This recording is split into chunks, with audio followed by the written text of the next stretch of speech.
വിദ്യാർത്ഥികൾക്കും പുതിയതിലേക്ക് സ്വാഗതം. Kannur university degree പ്രവേശനത്തിൻ്റെ ഭാഗമായുള്ള സ്പോട്ട് അഡ്മിഷൻ്റെ നോട്ടിഫിക്കേഷൻ വന്നിട്ടുണ്ട്. നമുക്ക് നോക്കാം. സർക്കുലർ കുറച്ച് ക്ലിയർ കുറവുണ്ട്, ഞാൻ വായിക്കാം എന്തായാലും കേട്ടോ. പ്രസിദ്ധീകരണത്തിന് 4 വർഷ ബിരുദ 5 വർഷ ബിരുദാനന്തര ബിരുദ പ്രവേശനത്തിനായുള്ള supplementary admission government aided self financing കോളേജുകളിലേക്ക് സർവകലാശാല പഠനവകുപ്പ്. അതായത് എന്താണ് സ്പോട്ട് അഡ്മിഷൻ തന്നെ ഉദ്ദേശിക്കുന്നത്, സപ്ലിമെൻ്ററി എന്നിങ്ങനെ പറയുന്നത് മാത്രമേ ഉള്ളൂ. സംഭവം ഇവിടെ ഏതാണ്, സ്പോട്ട് അഡ്മിഷൻ തന്നെയാണ് അവർ ഉദ്ദേശിച്ചത്. നമുക്ക് നോക്കാം. കണ്ണൂർ യൂണിവേഴ്സിറ്റിയോട് അഫിലിയേറ്റ് ചെയ്തിട്ടുള്ള ഗവൺമെൻറ് എയ്ഡഡ് സെൽഫ് ഫിനാൻസ് കോളേജുകളിലേക്കുള്ള 4 വർഷ ബിരുദ പ്രോഗ്രാമുകളുടെ 5 വർഷം പഠന വകുപ്പിലെ 5 വർഷ ഇൻ്റഗ്രേറ്റ്സ് ബിരുദാനന്തര ബിരുദ പ്രോഗ്രാമുകളിലേക്കും SC/ST വിഭാഗങ്ങൾ ഉൾപ്പെടെ SC/STക്കാരുൾപ്പെടെ എല്ലാ ഒഴിവുകളിലേക്കുമുള്ള സപ്ലിമെൻ്ററി അഡ്മിഷനിൽ പങ്കെടുക്കുന്നതിനായി 2026 ജൂലൈ 24 മുതൽ 29 വരെ പ്രൊഫൈൽ ലോഗിൻ ചെയ്ത് അപേക്ഷ സമർപ്പിക്കാവുന്നതാണ്. ഇതുവരെ രജിസ്റ്റർ ചെയ്യാത്തവർക്ക് രജിസ്ട്രേഷൻ ചെയ്യാവുന്നതാണ്. അതായത് ഞാൻ കാര്യം പറഞ്ഞിരുന്നു, ജൂലൈ മാസം 24 മുതൽ സപ്ലിമെൻ്ററി അത് സ്പോട്ട് അഡ്മിഷന് നോട്ടിഫിക്കേഷൻ വരുമെന്നുള്ളത്. അപ്പോൾ അതേ രീതിയിൽ അത് വന്നിട്ടുണ്ട്. ഇനി പ്രിയത്തോടെ ഒരു കാര്യം പറയാനുള്ളത്, ഇനി ഇപ്പോൾ സപ്ലിമെൻ്ററി അലോട്ട്മെൻറ്റ് എന്ന് പറയുന്നതുകൊണ്ട് തന്നെ ഇനി ഒരു സ്പോട്ട് അഡ്മിഷൻ ഉണ്ടാകും എന്ന് കരുതിയിരിക്കേണ്ട. ഈ സപ്ലിമെൻ്ററി എന്ന് പറയുന്നത് അതിന് തന്നെയാണ് സ്പോട്ട്. മുൻ വർഷങ്ങളിൽ ഇതിൻ്റെ പേര് സ്പോട്ട് അഡ്മിഷൻ എന്നായിരുന്നു. ഇപ്പോൾ ഇത് സപ്ലിമെൻ്ററി ആക്കി മാറ്റിയെന്നേ ഉള്ളൂ. ഇതാണ് അഡ്മിഷൻ പ്രൊസീജിയറിലെ അവസാന ഘട്ടം. ജൂലൈ 24 മുതൽ ജൂലൈ 29 വരെയാണ് ഇതിനായി അവസരമുള്ളത്. നിങ്ങൾക്കിതിൽ പ്രൊഫൈൽ ലോഗിൻ ചെയ്ത് രജിസ്റ്റർ ചെയ്യാമെന്നാണ് അവർ പറയുന്നത്. പ്രൊഫൈലിൽ ലോഗിൻ ചെയ്തിട്ട് അപേക്ഷ സമർപ്പിക്കാമെന്നാണ്. നിങ്ങളുടെ പ്രൊഫൈലിലേക്ക് നിങ്ങൾക്ക് എന്ത് ചെയ്യാം, ലോഗിൻ ചെയ്യുകയും നിങ്ങളുടെ അപേക്ഷ, അതായത് നിങ്ങൾക്ക് എന്ത് ചെയ്യേണ്ട, സാധാരണ പല വിദ്യാർത്ഥികളുടെ സംശയമാണ് കോളേജിൽ പോയിട്ട് ഇതിൻ്റെ ആപ്ലിക്കേഷൻ കൊടുക്കണോ വേണ്ടിയോ എന്നുള്ളത്. വേണ്ട, നിങ്ങളുടെ പ്രൊഫൈൽ ലോഗിൻ ചെയ്തിട്ട് നിങ്ങൾ മുൻപ് എങ്ങനെയാണോ കോളേജും കോഴ്സും ഓൺലൈനായിട്ട് ആഡ് ചെയ്ത് അതേപോലെ ചെയ്താൽ മതി. ഇതുവരെ രജിസ്റ്റർ ചെയ്യാത്തവർക്കും നടത്താവുന്നതാണ്, രജിസ്ട്രേഷൻ നടത്താവുന്നതാണ്. നമുക്ക് നോക്കാം. വിദ്യാർത്ഥികൾ സപ്ലിമെൻ്ററി അഡ്മിഷന് വേണ്ടി അപേക്ഷിക്കുമ്പോൾ അതാത് കോളേജുകളിൽ നേരിട്ട് ഹാജരാവണോ, ഇമെയിൽ അയക്കുകയോ ചെയ്യേണ്ടതില്ല. ഓക്കെ, നിങ്ങൾ എന്ത് ചെയ്യേണ്ട, സപ്ലിമെൻ്ററി അലോട്ട്മെൻറ്റ് അപേക്ഷ സമർപ്പിക്കുമ്പോൾ കോളേജിൽ നേരിട്ട് ഹാജരാകുകയോ ഇമെയിൽ അയക്കേണ്ടതോ ഇല്ല. നിങ്ങൾ കോളേജിലേക്ക് നേരിട്ട് പോകേണ്ടതുമില്ല, നിങ്ങൾ അപേക്ഷിക്കുന്ന കോളേജിലേക്ക് ഇമെയിൽ അയക്കേണ്ടതില്ല. നമുക്ക് നോക്കാം. അപേക്ഷകർ ഓൺലൈനായി സമർപ്പിച്ച അപേക്ഷയിൽ നിലവിൽ ഓപ്ഷനുകളൊന്നും ഉണ്ടാവില്ല. അതായത് നിങ്ങൾ മുൻപ് നിങ്ങൾക്ക് 20 ഓപ്ഷൻ സമർപ്പിക്കാനുണ്ടാവും. അപ്പം നിങ്ങൾ മുൻപേ സമർപ്പിച്ചപ്പോൾ നേരത്തെ അപേക്ഷ വെച്ച വിദ്യാർത്ഥികൾക്ക് അവിടെ എന്ത് ചെയ്യും, നിങ്ങളുടെ നേരത്തെ വെച്ച അപേക്ഷ ഉണ്ടല്ലോ, ഇനി നിങ്ങൾ എന്ത് ചെയ്യും, പ്രൊഫൈൽ ലോഗിൻ ചെയ്യുമ്പം അവിടെ ഓപ്ഷനുകളൊന്നും കാണൂല. നിങ്ങൾ നേരത്തെ ഇപ്പം മുന്നേ അപേക്ഷ ചെയ്ത വിദ്യാർത്ഥികളൊക്കെ ലോഗിൻ ചെയ്ത് നോക്കുമ്പം അവിടെ ഓപ്ഷനുകളൊന്നും എന്ത് ചെയ്യൂല, കാണൂല. നിലവിൽ നിങ്ങൾ നിങ്ങൾ നിലവിൽ നിങ്ങളുടെ പ്രൊഫൈലിൽ ലോഗിൻ ചെയ്ത് കഴിഞ്ഞാൽ അവിടെ ഓപ്ഷനുകളൊന്നും ഉണ്ടാവില്ല. പ്രൊഫൈൽ ലോഗിൻ ചെയ്ത് 200 രൂപ കറക്ഷൻ ഫീ ഒടുക്കിയ ശേഷം സപ്ലിമെൻ്ററി അലോട്ട്മെൻറ്റിന് ആവശ്യമായ 15 ഓപ്ഷനുകൾ ഉൾപ്പെടുത്താവുന്നതാണ്. 15 ഓപ്ഷനുകൾ ഉൾപ്പെടുത്താം. അത് നിലവിൽ നിങ്ങൾ പ്രൊഫൈലിൽ ലോഗിൻ ചെയ്ത് കഴിഞ്ഞാൽ അവിടെ ഓപ്ഷനുകളൊന്നും കാണില്ല.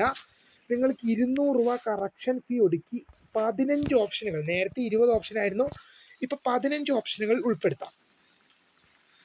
ഓക്കെ, ഇപ്പോൾ ഈ കറക്ഷൻ ഫീ നേരത്തെ അടച്ചവരുണ്ടാവും. അപേക്ഷയിൽ ഇതിന് തെറ്റുകളൊക്കെ വന്നത് കാരണം അത് ശരിയാക്കാൻ വേണ്ടി നേരത്തെ അടച്ചവർ കറക്ഷൻ ഫീ വീണ്ടും അടയ്ക്കേണ്ടതില്ല എന്നുള്ളത് ഇവിടെ പറയും.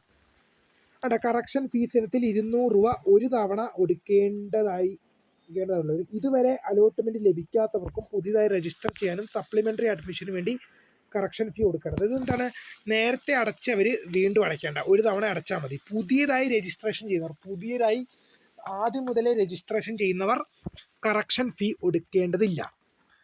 വേക്കൻസി ലിസ്റ്റ് സർവകലാശാല അഡ്മിഷൻ വെബ്സൈറ്റിൽ ലഭ്യമാണ്. വിവിധ കാരണങ്ങളാൽ അലോട്ട്മെൻറ്റിൽ നിന്ന് പുറത്തായവർക്കും നിലവിൽ പ്രവേശനം ലഭിച്ചവർക്കും പ്രവേശനം ലഭിക്കാത്തവർക്കും സപ്ലിമെൻ്ററി അഡ്മിഷൻ അവസരമുണ്ട്. എല്ലാവർക്കും അവസരമുണ്ട്. വിവിധ കാരണങ്ങളാൽ അലോട്ട്മെൻറ്റിൽ നിന്ന് പുറത്തായവരുടെ അപേക്ഷ തെറ്റും മറ്റു വിവരങ്ങളൊക്കെ കാരണം അലോട്ട്മെൻറ്റ് പുറത്തായി പോയവർ, പ്രവേശനം ലഭിച്ചവർ, ഇപ്പോൾ പ്രവേശനം ലഭിച്ച് കോളേജിൽ പോകുന്നവർ, ഇതുവരെ പ്രവേശനം ലഭിക്കാത്തവർ, എല്ലാവർക്കും അവസരമുണ്ട്.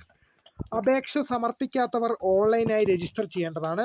സപ്ലിമെൻ്ററി അഡ്മിഷനിൽ പങ്കെടുക്കാൻ ആഗ്രഹിക്കുന്ന എല്ലാ വിദ്യാർത്ഥികളും പ്രൊഫൈലിൽ ലോഗിൻ ചെയ്ത് നിർബന്ധമായും ഓപ്ഷനുകൾ തിരഞ്ഞെടുക്കേണ്ടതുണ്ട്. അല്ലാത്ത പക്ഷം സപ്ലിമെൻ്ററി അലോട്ട്മെൻറ്റിൽ ഉൾപ്പെടുത്തില്ല. അതായത് നിങ്ങൾ പ്രൊഫൈലിൽ ലോഗിൻ ചെയ്ത് കഴിഞ്ഞാൽ നിങ്ങൾ മുൻപ് നൽകിയപ്പോൾ നിങ്ങൾ ഒരു ഓപ്ഷൻസ് പോലും അവിടെ കാണില്ല. നിങ്ങൾ പുതിയതായുള്ള ഓപ്ഷൻസുകളെല്ലാം ആഡ് ചെയ്യണം. എന്നാൽ മാത്രമേ നിങ്ങളെ സപ്ലിമെൻ്ററി അലോട്ട്മെൻറ്റ് പരിഗണിക്കുകയുള്ളൂ. സംവരണ വിഭാഗത്തിൽപ്പെട്ടവർ ഇൻഡസ് മാർക്കിന്റെ അടിസ്ഥാനത്തിൽ ജനറൽ മെറിറ്റ് കാറ്റഗറിയിലേക്ക് മാറാൻ സാധ്യതയുള്ളതിനാൽ ജനറൽ മെറിറ്റ് കാറ്റഗറിയിലുള്ള ഒഴിവുകളുടെ എണ്ണത്തിൽ കുറവ് വരാൻ സാധ്യതയുണ്ട്. അത് സംവരണ വിഭാഗത്തിൽപ്പെട്ടവർ ജനറലിലേക്ക് പോയി കഴിഞ്ഞാൽ ജനറൽ വിഭാഗത്തിൽപ്പെട്ട സീറ്റുകളുടെ എണ്ണത്തിൽ കുറവ് വരാനുള്ള സാധ്യതയുണ്ട്. ജൂലൈ 30 സർവകലാശാല വെബ്സൈറ്റിൽ സപ്ലിമെൻ്ററി റാങ്ക് ലിസ്റ്റ് പ്രസിദ്ധീകരിക്കും. ജൂലൈ 30 റാങ്ക് ലിസ്റ്റ് പ്രസിദ്ധീകരിക്കും. എല്ലാവരും ലിസ്റ്റിൽ ഉൾപ്പെടും എന്നതിനാൽ റാങ്ക് ലിസ്റ്റിൽ ഉൾപ്പെട്ട എല്ലാവരും പ്രവേശനത്തിനായി കോളേജിൽ ഹാജരാവേണ്ടതില്ല. അത് റാങ്ക് ലിസ്റ്റിൽ ഉൾപ്പെട്ടവരെല്ലാവരും എന്ത് ചെയ്യേണ്ടതില്ല, അന്ന് കോളേജിൽ ഹാജരാവേണ്ടതില്ല.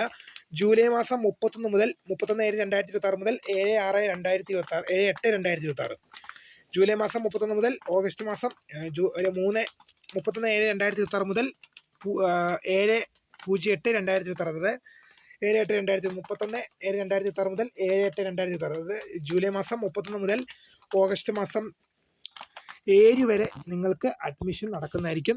റാങ്ക് ലിസ്റ്റിൽ ഉൾപ്പെട്ട് യോഗ്യരായ വിദ്യാർത്ഥികളെ വേക്കൻസിക്ക് അനുസൃതമായി കോളേജ് അധികൃതർ അപേക്ഷ നൽകിയ മൊബൈൽ നമ്പർ മുഖാന്തരം ബന്ധപ്പെടുന്നതായിരിക്കും. അതായത് നിങ്ങൾ എന്ത് ചെയ്യേണ്ടതില്ല, നിങ്ങൾ റാങ്ക് ലിസ്റ്റിൽ ഉൾപ്പെട്ടിട്ടുണ്ടെന്ന് കരുതി നിങ്ങൾ കോളേജിലേക്ക് തിരക്കടിച്ച് ഓടേണ്ട ആവശ്യമില്ല.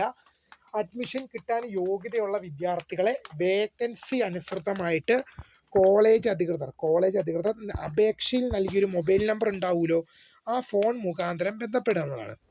ഇതിനകം പ്രവേശനം ലഭിച്ച് സപ്ലിമെൻ്ററി അഡ്മിഷൻ ലഭിച്ച കോളേജിൽ പ്രവേശനത്തിന് ഹാജരായി പ്രവേശനം ഉറപ്പാക്കിയതിനു ശേഷം മാത്രമേ മുൻപ് പ്രവേശനം ലഭിച്ച കോളേജിൽ നിന്ന് TC വാങ്ങേണ്ടതുള്ളൂ. അതായത് ഇപ്പോൾ അഡ്മിഷനൊക്കെ ലഭിച്ച് ഒരു കോളേജിൽ തുടരുന്ന വിദ്യാർത്ഥികളുണ്ട്. ഇപ്പോൾ നിങ്ങൾ ഒരു കോളേജിൽ അഡ്മിഷൻ ലഭിച്ച് തുടരുകയാണ്, നിങ്ങൾക്ക് സപ്ലിമെൻ്ററി അലോട്ട്മെൻറ്റിൽ മറ്റൊരു കോളേജും ഒക്കെ ലഭിച്ചു കഴിഞ്ഞാൽ, അല്ലെങ്കിൽ മറ്റൊരു കോഴ്സ് ലഭിച്ചു കഴിഞ്ഞാൽ ആ കോളേജിൽ ഹാജരായി അവിടുത്തെ പ്രവേശനം ഉറപ്പിച്ചതിന് ശേഷം മാത്രമാണ് പഴയ കോളേജിൽ നിന്നും TC വാങ്ങേണ്ടതുള്ളൂ. ഹെൽപ്പ് ലൈൻ നമ്പറും മറ്റ് ഡീറ്റെയിൽസ് എല്ലാം ലഭ്യമാണ്. ബന്ധപ്പെടാം. താല്പര്യമുള്ളവർക്ക് ബന്ധപ്പെടാം, ആവശ്യമുള്ളവർക്ക് ബന്ധപ്പെടാം. അപ്പോൾ പുതുമയെ കാണുന്ന